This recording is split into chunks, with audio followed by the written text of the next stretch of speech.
I came across an interesting idea for propagating plants, which involves using a roll of growing medium rather than soil blocks, seed trays, pots, or modules.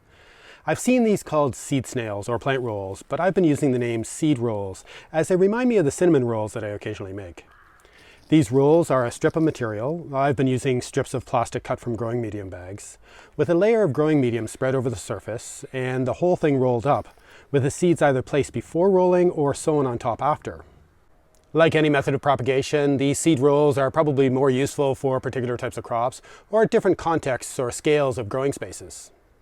We have been exploring using them a bit this spring to see where they might be more useful than the other methods we already use, and what limitations or issues they have, because there's always limitations.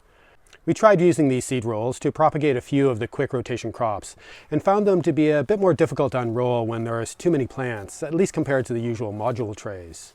The onion seedlings were more successful as they didn't have big leaves to get tangled up in the stems. We also used these rolls to start some pepper, tomato, and aubergine plants, and this was fairly successful and in some ways easier to manage. I liked that I could start with a smaller roll that took up less space and was easier to handle, and as the seedlings grew, I could unroll it and add another layer of growing medium. This gives more space for the roots to grow and also increases the diameter of the roll, giving a bit more space for the tops of the plants, but there are limitations to this. These types of plants were relatively easy to pull apart and transplant into larger pots when needed, and the roots were not so bound up as they often become in smaller containers. But these rolls also seem to dry out faster if I let the plants get too big for the amount of growing medium in the layers, so this is something I need to watch.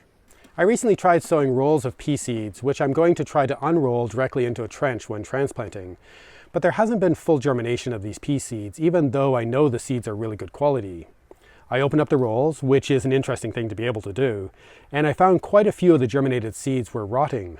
Perhaps I had watered too much, or the roll wasn't allowing enough drainage, and the seeds struggled with the saturated growing medium. This is where the learning is, to see where this new and fairly unusual method of propagation might be most useful, and to figure out the specific materials and methods that are more likely to be successful and adaptable. But I think there might be a few crops and contexts where some form of seed roll like this would be really useful, especially if we can use material that we already have.